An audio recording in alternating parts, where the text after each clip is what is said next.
Pues muchísimas gracias, Fabricio Valdebenito Stevens. Él es originario de Chile y es experto en deportes de contacto. Es parte del Círculo de Expertos en Deporte de Contacto, organización que es originaria de la Ciudad de México y la cual dirige Rodrigo Merlo. Y esta ocasión vamos a conocer quién es Fabricio Valdebenito, cuándo comienza su carrera en el deporte y por qué inicia en esta área, además de todos los proyectos que él tiene en este momento en tránsito. Y vamos a conocer un poco más de él. Fabricio, muchísimas gracias por estar con nosotros y concedernos esta entrevista.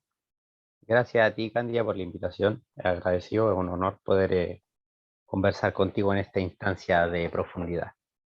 Pues muchísimas gracias. Vamos a empezar. Me gustaría saber quién es Fabricio Valdebenito, cuándo comienza su interés por los deportes, cuál es tu perfil profesional. Tengo entendido que tú eres egresado de la universidad en el área de los deportes, pero me gustaría que me comentaras más acerca de ti. Bueno, primero que todo, yo soy profesor de educación física y licenciado en educación para niveles básica y media. Y por lo general aquí en este país, cada profesor, o sea, si bien como profesor de educación física todos vemos diferentes ramas deportivas, porque el hecho de trabajar en colegios nos hace tener que manejar un poco de todo. La gran mayoría tenemos una especialidad. En este caso hay profesores de fútbol, de básquetbol, deportes más tradicionales en este país. Pero como yo soy medio exótico para mis cosas, opté por los deportes de combate como mi especialidad. Dentro de estas especialidades, evidentemente los deportes de combate tienen una amplia gama. Dentro de estos Exacto. deportes, ¿cuáles son a los que tú te dedicas o a los que tú decides ponerles mayor énfasis? Bueno, la verdad es que yo soy multidisciplinario, o sea, me gusta, soy un convencido de que mientras más cosas uno sepa, más puede, o sea, un arsenal técnico mayor permite ser un mejor peleador o deportista en este caso. Si bien yo resumo todo como MMA o Mixed Martial Arts, la verdad es que yo practico diferentes disciplinas como mencioné anteriormente. Aunque mi especialidad, yo en lo personal creo que es el striking o los deportes de golpeo más que los de grappling, que son los deportes de derribos, proyecciones, la lucha en general. Yo me he especializado más en deportes como el Muay Thai, también practico hasta el día de hoy karate, boxeo, que son más relacionados con, valga la redundancia, con el golpeo, con el striking. Y de estas disciplinas, ¿en cuáles has tenido más experiencia? ¿Cuáles o cuál ha sido tu experiencia específica en estos deportes a los que tú te dedicas? Bueno, durante este año lo que más he visto ha sido Muay Thai, yo creo. También un poco de kickboxing. Y ahora este último tiempo he estado retomando mis lazos con el karate, que el karate fue mi primer arte marcial con la que empecé a familiarizarme con en este mundo. Y en kickboxing, de hecho, es donde debuté hace poco en una pelea semiprofesional.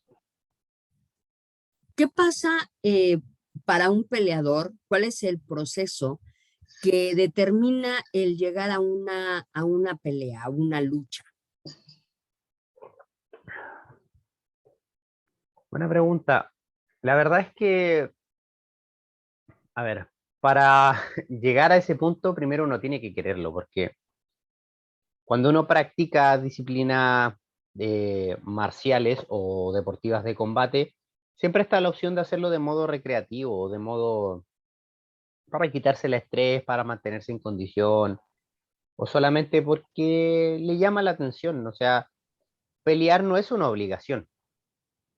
Eso es algo que existe solamente en aquellos que tengan ese deseo medirse, por así decirlo, para ver qué tanto he aprendido, para ver si efectivamente lo que yo aprendo es efectivo, que es mi caso. Mi caso, más que buscar reconocimiento o logros, lo que yo busco al pelear es ver si las cosas que voy aprendiendo y que voy incorporando en mí son efectivas, si realmente el estilo que en mi caso estoy tratando de crear en base a todas estas disciplinas que practico es efectivo y es real. La única forma de probarlo es mediante un combate, o sea, porque al final el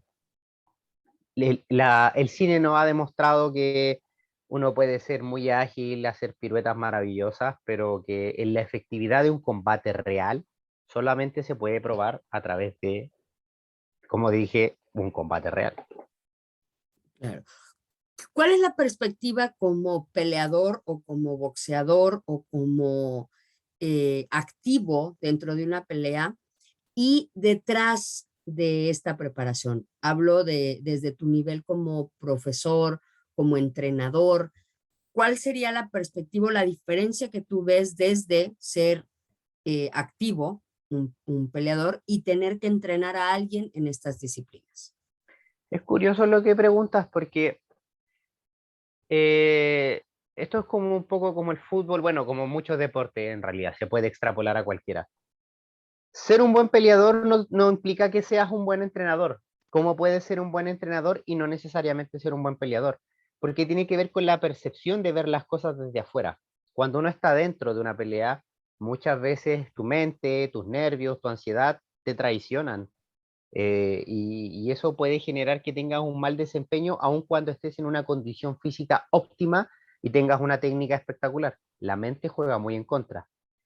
Y cuando estás afuera, como decimos aquí en Chile, el partido siempre se ve mejor desde afuera que cuando estás adentro. Entonces a veces dirigir es más sencillo porque logras ver cosas desde afuera que la persona que está peleando no logra ver, no logra concebir espacios, momentos, tiempos, porque tú estás mirando, como dije, desde un punto neutro, no estás con esa presión encima. ¿Cómo controlas tú como peleador todas estas características que acabas de mencionar? Uf, es difícil. Yo creo que si tú le preguntas a muchos, no, o sea, bueno, va a tener opiniones variadas. Hay algunos que se suben con confianza y otros que se suben con el nerviosismo. O sea, hasta que no lanzan el primer golpe, no sueltan los nervios. Es un tema complejo porque también depende mucho de las personalidades, de la mente de cada individuo. Eh, en mi caso, te mentiría si te dijera no siento nervios o ansias antes de entrar. Es como, no sé, es como un león enjaulado, es como que te mueves de un lado para otro, estás esperando ese momento en el que abran la jaula y listo, tengo que ir a hacer lo que tengo que hacer. Es una sensación, son mezclas de emociones que van fluctuando. ¿Cómo lo controlo yo? Dejo que las vivencio solamente, no hago caso omiso de esas cosas, las vivo, trato si se me tiene que apretar el estómago, dejo que se me apriete y después ya cuando estoy ahí, ahí es cuando digo ya, ok, estoy aquí, ya, listo, no más. Porque si no, si yo dejo que esas cosas me jueguen en contra en ese momento, probablemente tenga un mal desempeño. Hace poco en uno de los cursos que hice junto con el CIEDC, un psicólogo deportivo decía que cada individuo tiene su forma y hay que dejarlo. Ejemplo, no sé, si alguien se sube confiado, o sea, si alguien se siente muy confiado y eso le funciona, no trates de cambiarle eso metiendo dudas en su cabeza, déjalo. Como si alguien se siente muy nervioso, no trates de calmarlo porque probablemente cuando está nervioso está más alerta y funciona mejor que si tú lo calmas y de repente se calma, se tranquiliza y no tiene un buen desempeño. Es algo muy personal de cada quien. Hay gente que puede subirse muy relajada, como hay gente que puede subirse muy nerviosa y tener desempeños iguales. A ambos les puede ir bien. ¿Cómo les puede ir mal? Entonces, como decía el doctor Rodrigo Merlo, lo que está roto no se toca, no se arregla, o sea, déjalo así nomás. ¿Tu experiencia empieza antes de convertirte en profesional de los deportes o va paralelo? ¿Cómo empieza tu carrera en el deporte o en los deportes de contacto?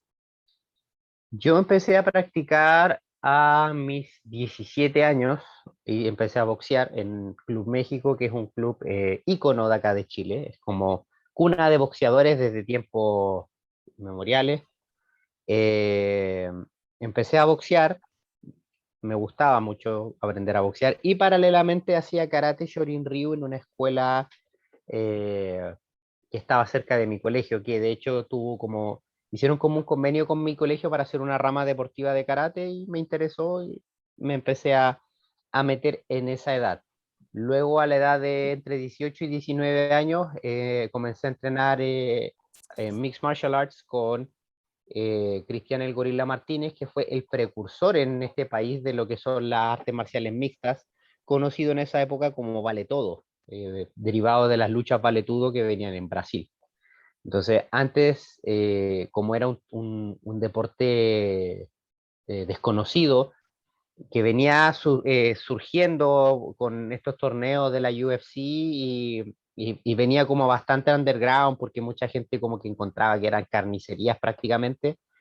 eh, Llegó aquí Cristian después de haber estado en Estados Unidos y en estos países viendo más o menos el modelo de la jaula y del espectáculo que había y empezó a hacer desafíos televisivos donde él ofrecía dinero a quien pudiese derrotarlo, bajo las reglas del vale todo, de la MMA hoy por hoy. Y cuando yo lo vi, y yo que ya venía observando la UFC, dije, wow, esto es lo que yo quiero hacer porque ya estaba boxeando, ya estaba practicando karate y me pasaba eso que quería más cosas, sentía que necesitaba más. Entonces empecé a entrenar con él y bueno, y ahí ya, si bien estaba en un momento dándolo todo por estas disciplinas, conocí la música, que es otra de mis pasiones, y en esa época de juventud, al final solté lo que fueron los deportes y me dediqué a la música por años, a la bohemia que conlleva y me alejé mucho, pero siempre estuve al pendiente de cosas, siempre estaba viendo peleas, a veces me juntaba con amigos a hacer sparring, trataba de entrenar por las mías. Y no fue hasta hace poco, digamos que un poquito antes de la pandemia mundial que nos afectó a todos, fue donde ya empecé a replantearme regresar. Pues, principalmente porque en el colegio donde yo trabajaba, mis alumnos, eh, por un día X, tener un saco colgado al que yo le empecé a pegar, se dieron cuenta que sabía pegarle al saco y me empezaron a preguntar si les podía enseñar. Yo empecé a enseñarles y me pasó que me sentía poco digno de enseñarles algo cuando yo no estaba haciendo nada, hace años que no entrenaba, no hacía nada, entonces fue como, ok, si me voy a dedicar a retomar esta enseñanza, tengo que ponerme a tono. Y empecé a entrenar. ¿Cuántos años tenían tus estudiantes en ese momento? Tenía de distintas edades, desde 12 hasta 16 años, O más sea, o menos. edades en donde se genera como un impacto, una inspiración de parte del profesor al estudiante. Probablemente es una... como te digo, tuve de distintas edades, pero sí fue significativo para mí, o sea, te soy muy honesto. Si no fuese por ellos, tal vez yo no estaría hoy por hoy dedicándome exclusivamente a esto, porque fueron quienes me inspiraron a mí, principalmente. O sea, al final la enseñanza, como dicen por ahí, enseñar es aprender dos veces, porque también uno aprende de sus estudiantes. Y en este caso, a mí los muchachos me inspiraron a ponerme a tono, a volver a entrenar, a querer ser digno de ellos, independiente que hoy no esté trabajando en el colegio y que no esté con ellos como tal, sí le agradezco el hecho de que me hayan inspirado a poder retomar las cosas, a decir, ok, si yo en algún momento quiero enseñar esto, necesito estar a la altura, necesito poder eh, entrenar a estos muchachos desde una experiencia práctica, no solo teórica. La teoría está, los libros están, el conocimiento está, pero también a mí en mi caso, por lo general, me gusta lo empírico, me gusta desde lo real, desde lo concreto. Estas disciplinas o esta decisión que tú tomas, ¿cómo te ayuda a sacar resilientemente la pandemia?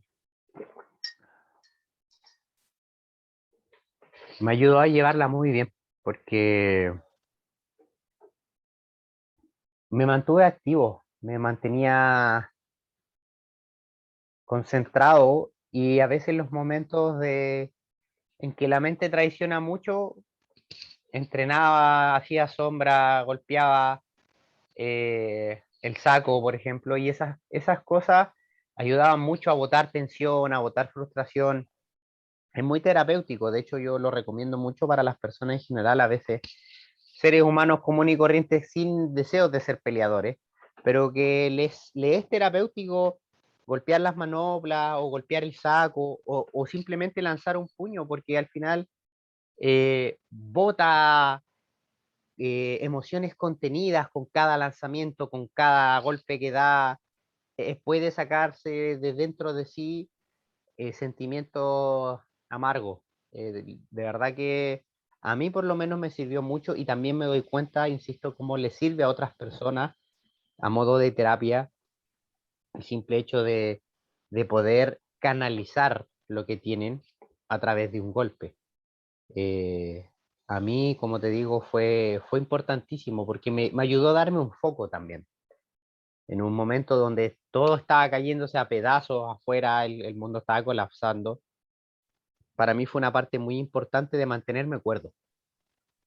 Y dentro de esta pandemia empieza a llegar gente contigo para que los entrenes, para hacerlo de forma recreativa. ¿Cuál es el brinco que pasa de este nicho de gente que encuentra, al igual que tú, una forma de lidiar con la situación hasta el proyecto de Firehouse? Me gustaría que me hablaras cuál es la transición de este proyecto. A ver, eh, a fines del año pasado, uno de mis mejores amigos, como sabía que yo estaba entrenando, se motivó para entrenar conmigo, porque también estaba aburrido en su casa y necesitaba un partner de entrenamiento. Entonces empezamos a entrenar juntos. Cuando empezamos a entrenar juntos, después se sumó mi hermano, y cuando mi hermano se sumó, a este amigo se le ocurrió la idea de que empezáramos a entrenar personas en la casa eh, para subsistir, principalmente porque yo no tenía trabajo en ese momento. Entonces se dio la opción y con un par de pesas que teníamos, empezamos a entrenar personas de forma, eh, ¿cómo se llama? Personalizada, principalmente de entrenamientos más funcionales que otra cosa, no nada relacionado inicialmente con los deportes de combate. Pero nosotros paralelamente entrenábamos nosotros y peleábamos nosotros. Y de vez en cuando invitábamos a la gente a hacer ejercicio, yo les ponía las manoplas y cosas de ese estilo. Entonces llegó que en un momento un amigo practicante de sambo eh, sabía que nosotros más o menos peleábamos algo. Yo había practicado mis cosas en mi juventud, mi amigo es karateca, y nos invitó a participar de algunas competencias de sambo como para que viéramos cómo funcionaba este tema del sambo. Y yo empecé a ir a participar y ahí fui conociendo a otras personas. Fue como una puerta que se abrió de la cual no paró de entrar gente. Después de esas competencias todo cambió.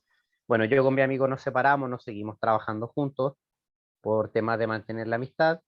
Y ahí es donde se abrió una puerta mayor, porque mi amigo tenía una visión más, como te digo, más de gimnasio, mientras que yo ya venía con ese bichito de querer empezar a, a volver a mis raíces de los deportes de combate. Ya estaba practicando con él, pero quería más. Y gracias a esta gente de Sambo conocí a Max, que es mi profesor de Muay Thai, y empecé a entrenar con él, a conocer compañeros de sparring, de pelea, se empezaron a abrir otras puertas, gracias al sambo también, contacté a un viejo amigo que era judoka, le pedí que me entrenara para prepararme para el sambo, y así empecé a buscar dentro de mis contactos a mis amigos que en algún momento entrenaron o que algunos seguían, quizás ya no tan activos como antes, pero que estaban ahí. Y empecé a contactarlos, a invitarlos acá a mi recinto, empezaron a venir, y después ya cuando ya me había separado de este amigo en cuanto a lo de los negocios y estaba solo, a estas personas les ofrecí el recinto para que pudiesen venir a entrenar, y si querían también trajeran a sus alumnos para que eh, pudieran hacerse su sueldo y cosas por el estilo. Entonces, de repente empezaron a traer a gente, la gente empezó a gustarle el espacio, la vibra de la gente.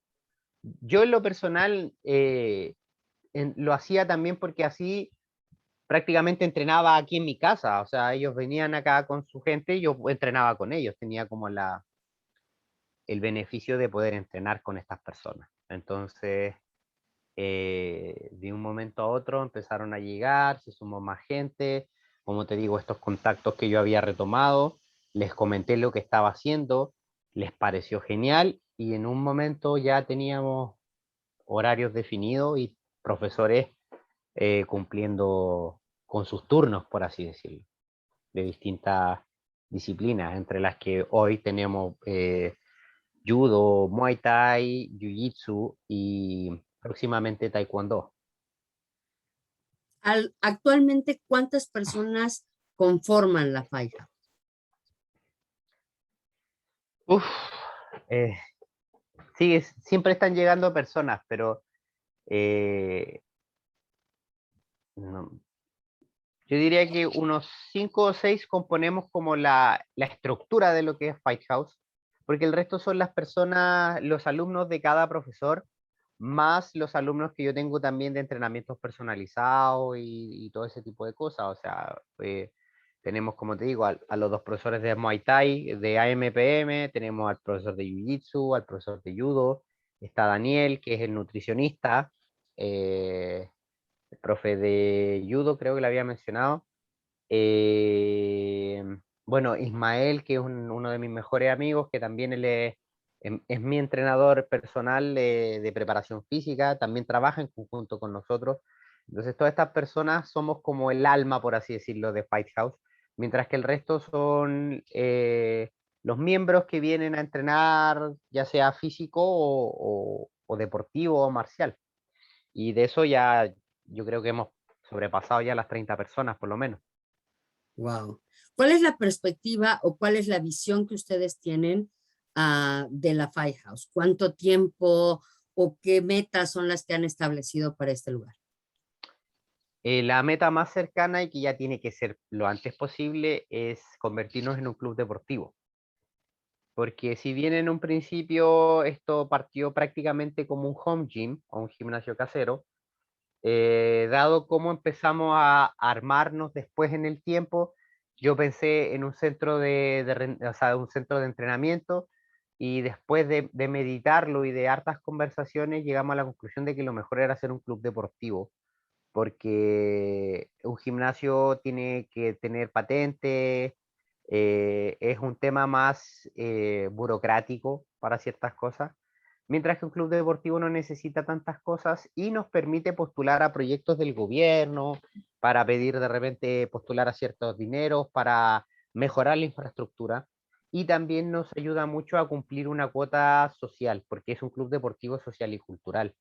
Entonces nos ayuda mucho también a poder aportarle al vecindario acá, que a mí por lo menos me interesa mucho. Yo trabajo con niños, con los cuales siempre estoy haciendo actividades. Hace poco hice una actividad de Halloween donde participó todo el vecindario prácticamente, sin fines de lucro, porque me interesa eso, un poco de ayudar a la comunidad en el sentido de facilitar un espacio que no cuente con esos montos exagerados de dinero, sino que sea un espacio más accesible para que la gente pueda venir y practicar este tipo de cosas, recrearse, entrenar, y darle un poquito un vuelco a su vida.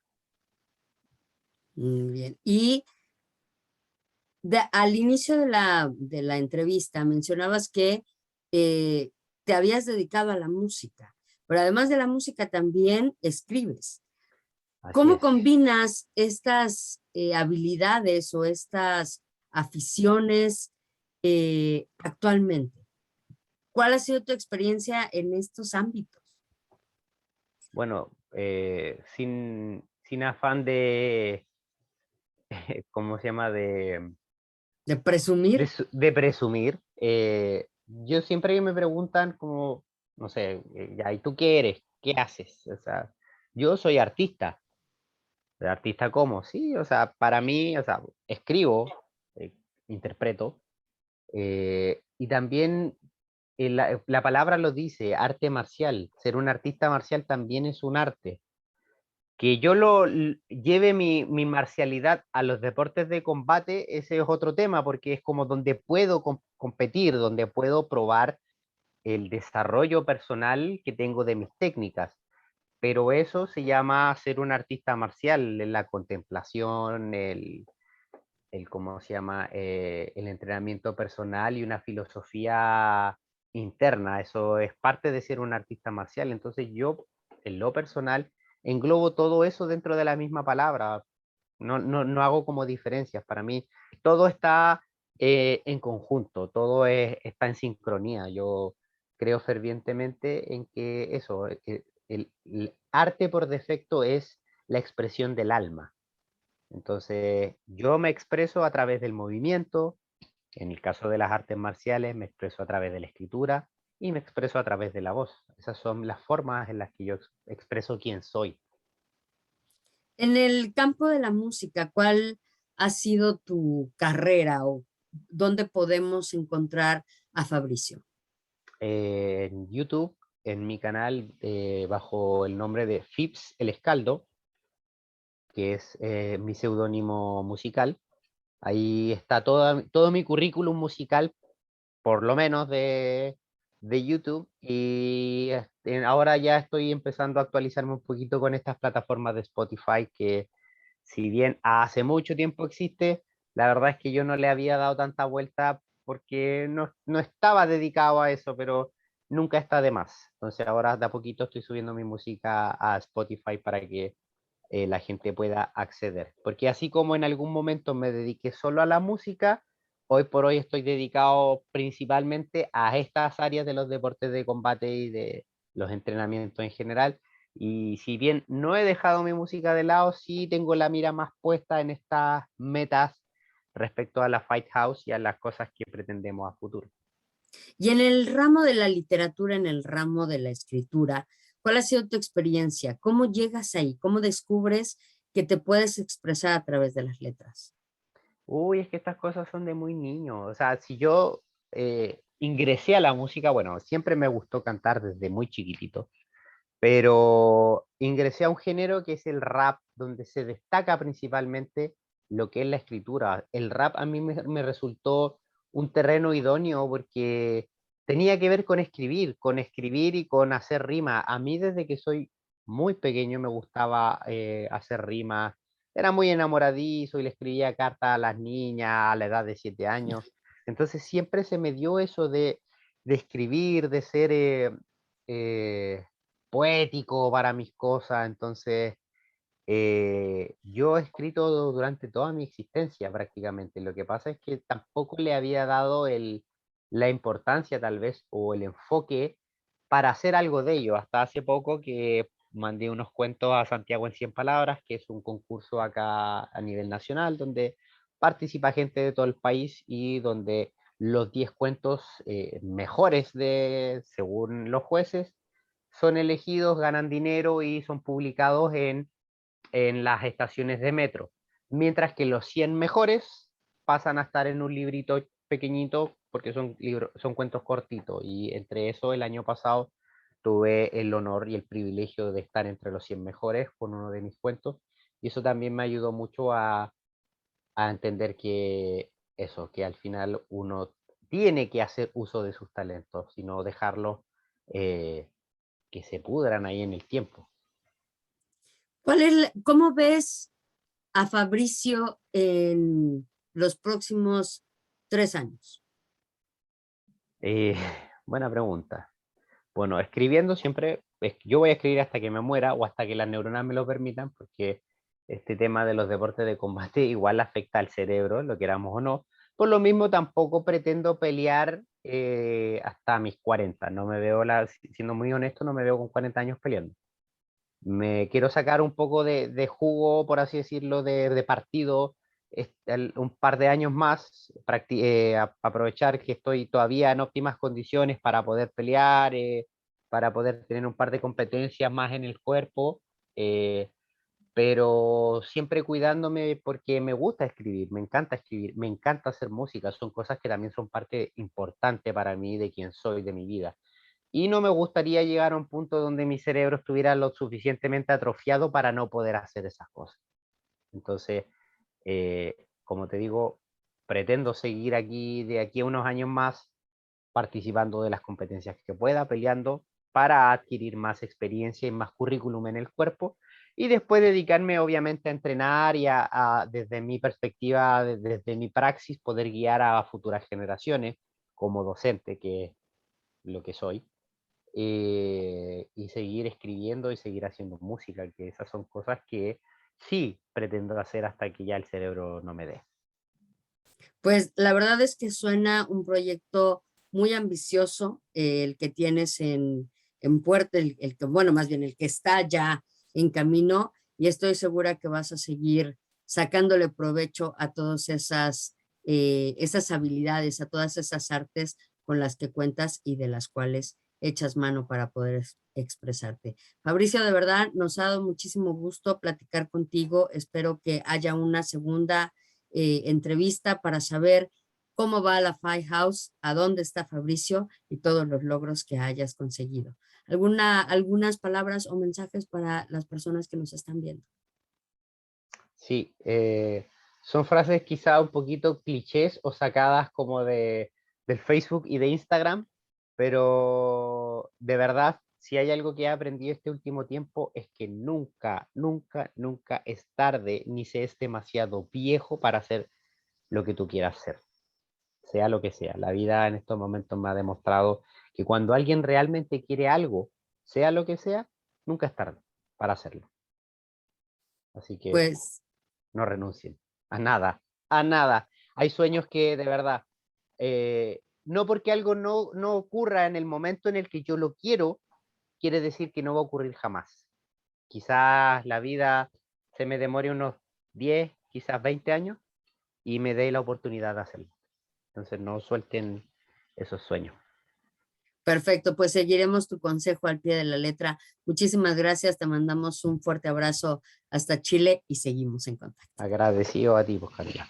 Muy, muy agradecido. Muchas gracias.